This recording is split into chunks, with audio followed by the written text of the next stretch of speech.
Pagi teman-teman semua, Assalamualaikum warahmatullahi wabarakatuh. Selamat datang di mata kuliah Tata Cara Kerja pertemuan pertama bersama saya, Nadia. Kita hari ini akan mendiskusikan tentang pengukuran ergonomi dengan metode RULA. Oke, tapi sebelum kita mulai, kita silahkan teman-teman absen dulu. Ini ada barcode yang bisa di-scan. Kemudian saya juga ingin menyampaikan sedikit mengenai pelaksanaan kelas. Di sini kita ada informasi mengenai struktur kelas, kemudian timeline kelas kita, ada komponen penilaian juga, dan standar penilaian di sini. Silahkan teman-teman baca nanti di slide-nya. Selain itu juga, saya ingin memastikan bahwa teman-teman sudah membaca ya kontrak perkuliahan yang ada di Elok. Saya pastikan di sini teman-teman tahu bahwa mahasiswa wajib datang tepat waktu. Batas waktunya adalah 15 menit, namun teman-teman bisa datang, tetap masuk setelah 15 menit, namun tanpa absen, begitu ya.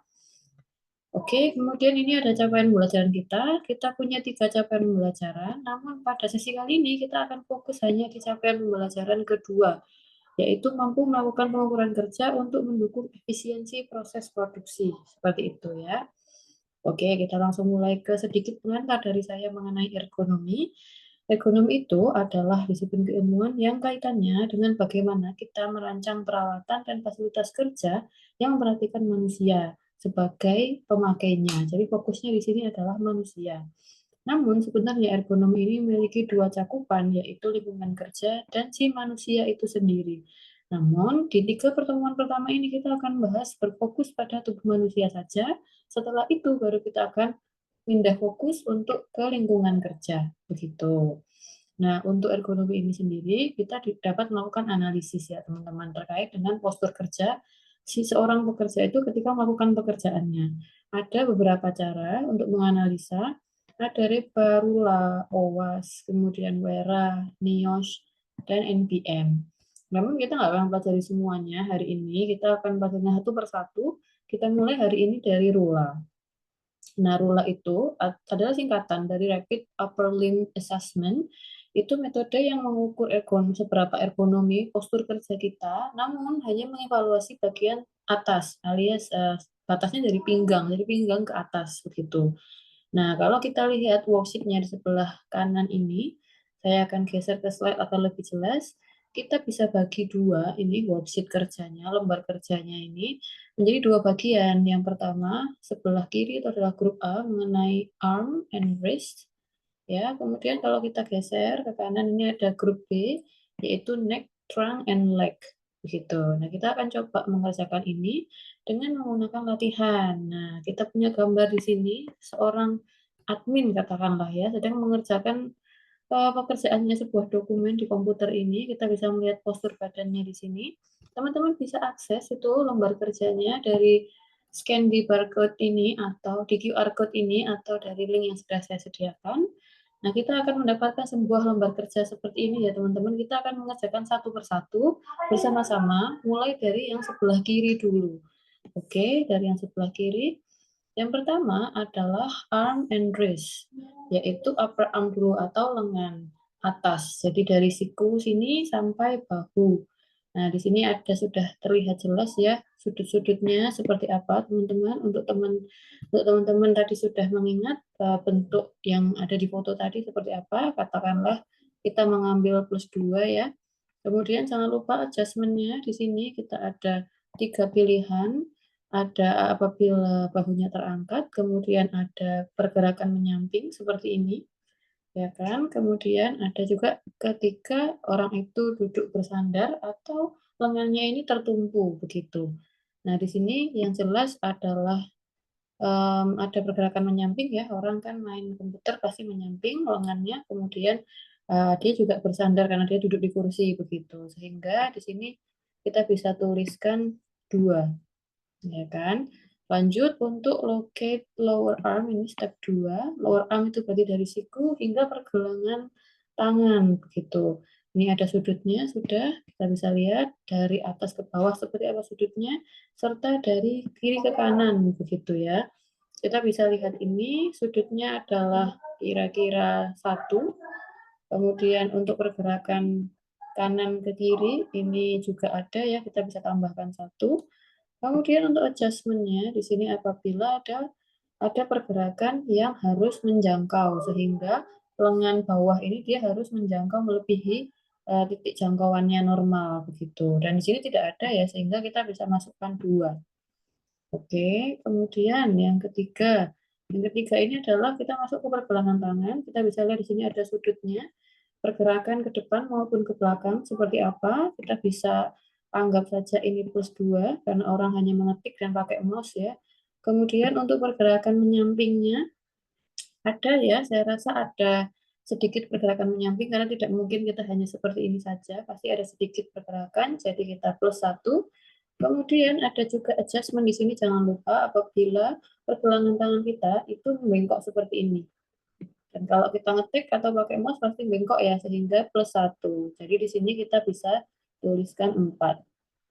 Kemudian yang selanjutnya ada perputaran pergelangan tangan. Di sini ada 2 jenis ya. Pertama kalau tidak ada perputaran atau putarnya cuma sedikit begitu. Ini +1. Kemudian apabila ada perputaran yang sangat banyak sampai full begini, nah itu bisa 2. Di sini 1 ya, karena dia hanya pakai mouse. Nah, kalau sudah kita masuk ke tahap 5. Tahap 5 di sini kita mencari skornya di tabel A. Nah, kita punya tabel A di sini. Kita masukkan sesuai warna. Pertama-tama adalah upper arm. Upper arm ini 2, jadi di sini.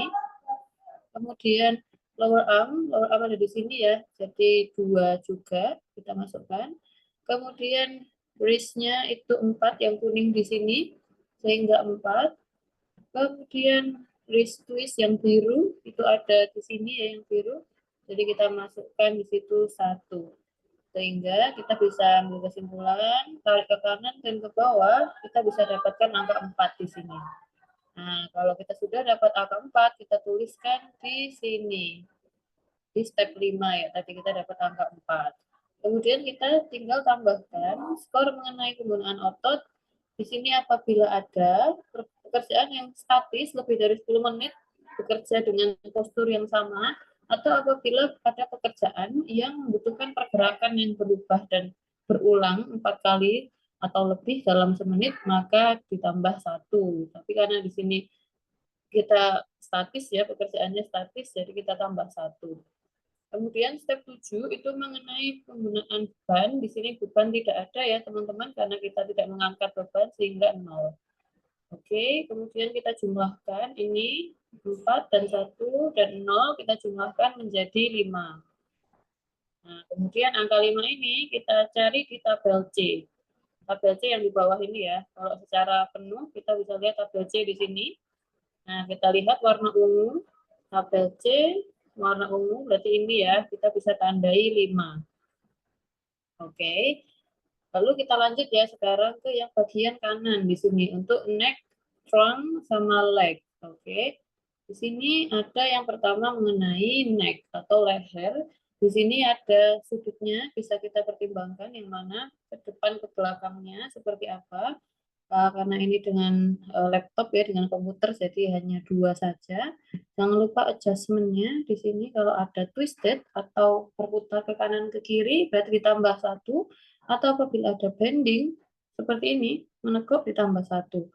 Di sini tidak ada ya karena cuma komputeran saja jadi 2. Kemudian untuk trunk di sini kita bisa melihat bagian dada, kebidangan dada di sini ada sudutnya juga, silahkan dipilih. Saya rasa paling tepat apabila 2.